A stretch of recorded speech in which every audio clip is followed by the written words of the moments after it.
Hello fearless people, कैसे हैं आप सब लोग।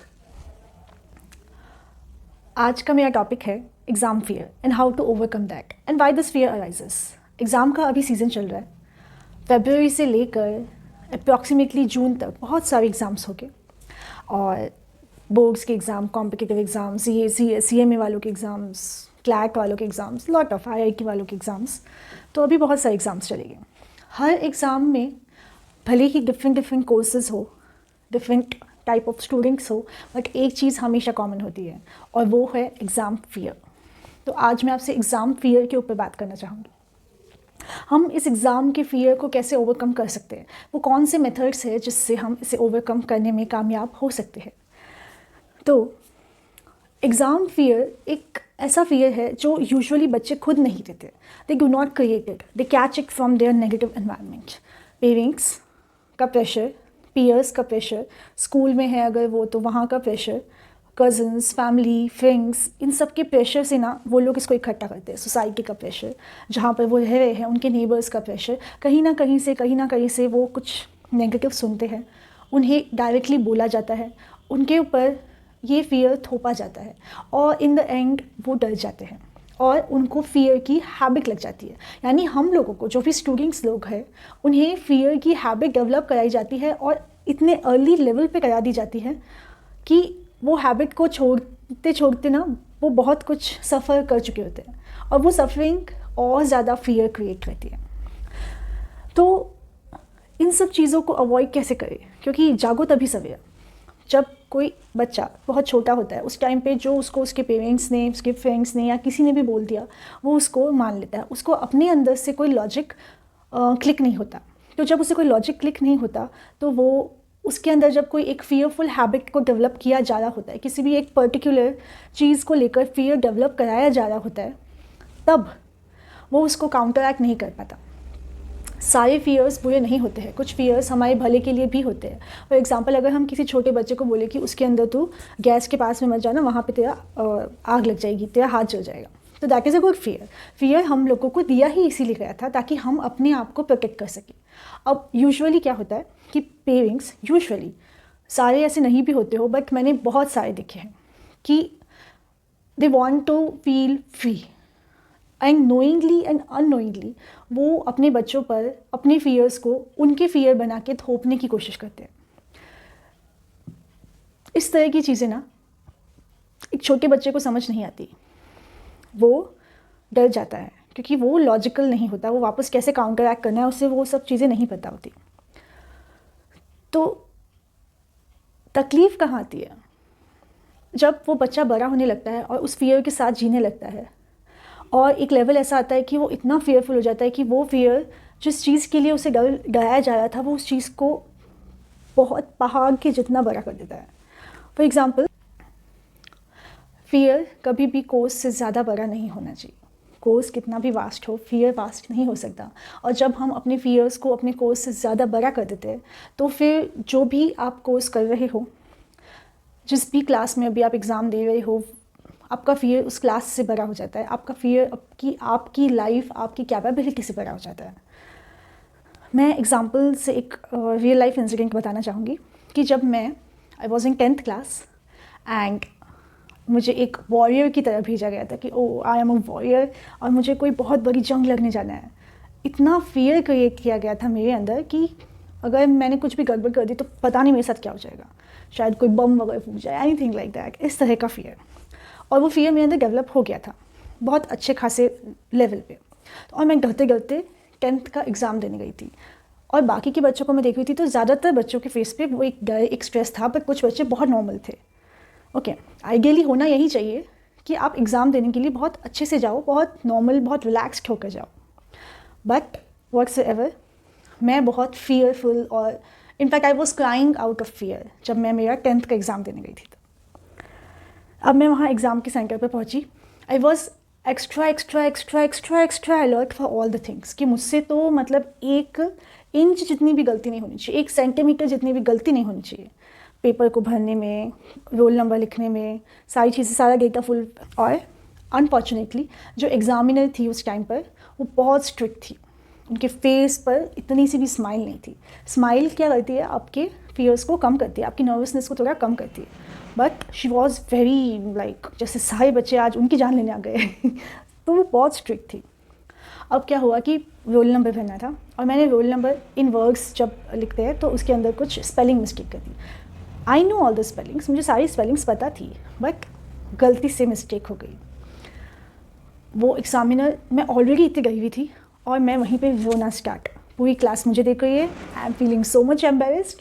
और वो एग्ज़ामिनर मेरे सिर पर आकर खड़ी हो गई और उसने मुझे इतना सुनाया, इतना ह्यूमिलिएट किया कि that was a very grateful incident जो मुझे आज भी याद है। बट अब जब मैं वो सब चीज़ें याद करती हूँ मुझे हंसी आती है।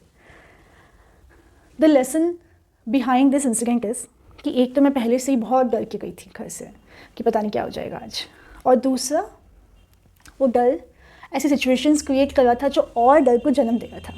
तो वो मुझसे और गलतियाँ हुई, मैं और नर्वस हो गई। और वो एग्ज़ामिनर का मिलना that was not a coincidence, that was all जो मेरी वाइब्रेशन चल रही थी उसके हिसाब से था। तो फियर, एग्ज़ाम का जो फियर है ना, उसको ओवरकम करने के लिए फिर मैंने बड़े होने के बाद में कुछ चीज़ें एनालाइज़ की, लॉजिक्स दिए। जब भी आपको बहुत फियरफुल फील हो तो आप लॉजिक्स दीजिए। अब कुछ लोग क्या करते हैं, बोलते हैं कि भगवान का नाम ले लो और फियर गायब हो जाएगा, और यूजुअली ये होता यही है, पर्पस तो यही है भगवान का नाम लेने का। मगर होता क्या है कि कुछ लोग डर के भगवान का नाम लेते हैं, यानी उनका डर और भगवान का नाम पैरेलल चल रहा होता है। एग्ज़ाम्पल के लिए जब कोविड का टाइम था, फर्स्ट वेव आई थी, तो बहुत एक अलग सा माहौल था, डर का, इनसिक्योरिटी का, सब जगह नेगेटिविटी थी, डिप्रेशन था। तो मेरी फ्रेंड के यहाँ पर मैंने ये चीज़ नोटिस की कि वो लोग सुबह सुबह उठते ही स्पीकर पे हनुमान चालीसा चला देते थे। हनुमान चालीसा तो गुड, इट्स वेरी गुड, क्योंकि हनुमान जी है तो फियर होगा ही नहीं। बट द प्रॉब्लम वॉज कि जैसे ही वो चलाती, उसकी मम्मी की पल्स रेट 120, 150, 160, 180 इस तरह हो जाती, और जैसे ही वो हनुमान चालीसा को बंद करती, उसकी मम्मी की पल्स रेट नॉर्मल होने लगती, रिड्यूस होने लगती। तो वी वर लाइक ये क्या हो रहा है। द थिंग इज़ कि जब वो, उसकी मम्मी बहुत डरी हुई थी और हनुमान जी का नाम वो अपने डर को मिटाने के लिए लेना चाह रही थी, बट वो अपने डर के साथ में हनुमान जी का नाम ले रही थी। तो उससे हो क्या रहा था कि हनुमान जी तो हो गए साइड और डर भरता गया। और ऐसा ही होता है, हमें भगवान का नाम या हमें भगवान से इसलिए नहीं जुड़ना है कि हम बहुत वीक है, हम बहुत डरपोक है, अब तो हमारा कोई नहीं, हमारा सिर्फ भगवान है। ऐसी फीलिंग्स, ऐसी नेगेटिव फीलिंग्स के साथ जुड़ते हैं तो भगवान से कनेक्शन नहीं हो पाता। तो हमें ट्रांसफॉर्म करना है, एस्केप नहीं करना है। एस्केप रूट बहुत घटिया होता है। तो अब उस फियर को हम दो चीज़ों से हटा सकते हैं। जब भी आपको एग्ज़ाम का फियर सताने लगे, स्पेशली प्रिपरेशन टाइम पे ही हम इस फियर को डेवलप करने लगते हैं। Instead of blaming parents, society, neighbours, peers, relatives, there is no need to criticize them that what they have done or why they are suggesting such negativity. There is no need of that, because this is not a perfect solution. So what is the solution? Solution is to use a technique, use a combination of techniques which will help you to overcome your exam fear. Or this technique which I am going to tell you can be used, these techniques can be used when you are dealing with any kind of fear. Okay. So what is the technique? What are the solutions? The first one is give some strong positive logics to your brain at that moment. That क्योंकि हमें fear arise होता है क्या, कभी कभी तो unknown चीज़ों से, कभी कभी known चीज़ों से, कभी कभी ये बुरा हो जाएगा, वो बुरा हो जाएगा। fear हमेशा नेगेटिव होता है। तो उन सब नेगेटिव consequences को जब हम सोच रहे होते हैं, तो अगर हम उसको पॉजिटिव सोचने का प्रयास करें तो आपका fear एक हद तक रिड्यूस हो जाएगा, पहली चीज़। दूसरी चीज़, जब आप पॉजिटिव सोच रहे हैं तो आपको अपने आप को गार्ड करके रखना है उन सब पॉसिबल नेगेटिव चीज़ों से जो आपका माइंड पॉसिबली सोच रहा है। Do something constructive about it, क्योंकि फियर यूं ही नहीं आ रहा होता, सच में उसके पीछे एक वजह होती है। उस वजह को टैकल करिए, उस वजह को ढूंढिए और उस वजह के लिए काम करिए।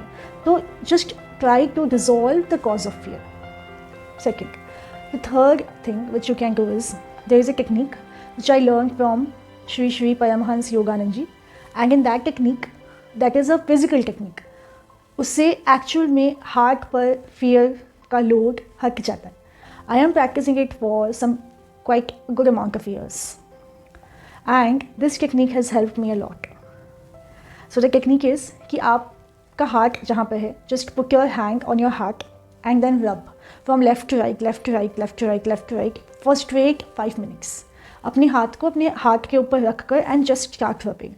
जैसे हम नहीं बोलते अरे बहुत मतलब वो प्रॉब्लम हो रही है, किसी को हार्ट ट्रबल हो रहा होता है तो वो इस तरह के जेस्चर्स करता है, तो सेम मैनर में आप अपने हार्ट पर हाथ रख के लेफ़्ट राइट डायरेक्शन में उसको रब करिए एंड देन ईच, ठीक है। अफर्मेशन ये है दैट आप जो भी भगवान को मानते हैं, suppose I take an example of Hanuman ji, of lord Ram, anything like Hanuman ji I am free. जितनी बार आप रब करें Hanuman ji I am free, Hanuman ji I am free, Hanuman ji I am free, इसको स्ट्रेट 5 मिनट्स तक करते जाइए। ये टेक्निक वर्क करती है और इससे क्या होगा कि आपका हार्ट बैलेंस्ड होने लगेगा, आपकी पल्स रेट कम होने लगेगी and you will feel a connection with Hanuman ji. और if you are believer of lord Krishna, जो भी भगवान आपको ज़्यादा इम्पैक्टफुल लगते हैं, आप ज़्यादा कनेक्ट हो पाते हो, take any one and do this technique. If you love Durga माँ, यू कैन टेक दुर्गा माँ also with you and you can say that माँ Durga is with me, I am free, I am free, I am free. This affirmation with this technique works. अब usually ना subconscious mind में fears store हो जाते हैं, तो जिस दिन आप ये टेक्निक कर रहे हो उस दिन जब आप रात को सोए, तो परमहंस योगानंद जी ने अपनी बुक्स में लिखा है कि उस टाइम पर भी आपको अफर्मेशन यूज़ करना है। टेक्निक तो आपने यूज़ कर ली एक बार, ओके, अब आपको अफर्मेशन यूज़ करना है। Like the affirmation is I am protected, Durga माँ you are with me and I am protected. You are with me and I am protected. You are with me and I am protected. So you have to use this affirmation. और ये affirmation लेते लेते उसको बोलते बोलते सो जाइए. Let it go into your subconscious mind. तो ये टेक्निक ना वर्क करती है अगर हम भगवान के नाम को यूज़ करें, ना कि हम। अब आपको क्या है कि इस चीज़ में क्या ध्यान रखने की बात है कि आपको ये नहीं बोलना है कि अरे बहुत डर लग रहा है, दुर्गा माँ प्रोटेक्ट, दुर्गा माँ प्रोटेक्ट, तो आप अपने डर को भगा रहे हैं। पहले आपने टेक्निक की, फिर आप थोड़े नॉर्मल हुए और अब आप भगवान का नाम ले रहे हैं या माँ का नाम ले रहे हैं, तो ये प्रोसेस से you will be connected with them, otherwise you will not feel connection, वो फियर रहेगा। और अगर कनेक्शन आएगा भी तो बहुत लेट जाकर आएगा, तो तब तक पता नहीं पेशेंस रहे नहीं रहे आपके साथ, तो you will suffer unnecessarily. So whenever you want to utter the name of God, it should be God alone, not associated with so many things.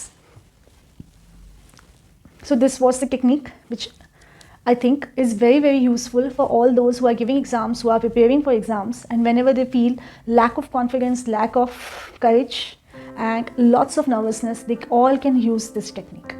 तो लॉजिक्स दीजिए अपने आप को, पावरफुल लॉजिक्स दीजिए, अफर्मेशंस का यूज़ करिए and use these techniques including god. हर एक एक्टिविटी में इंक्लूड करिए भगवान को, इसीलिए नहीं कि हम कोई बहुत एक्सट्रीम लेवल पर जाके डर रहे हैं एंड वो कोई बहुत सिंहासन पर बैठे हुए जादू की छड़ी घुमा देगा सब सही हो जाएगा, नो, इसलिए नहीं, not with this kind of attitude. The attitude should be he is with me and he is, so when he is there is no doubt about it and I will be protected forever and all the time. ये वाला confidence, ये वाला attitude, ये use करने से fear हट जाता है।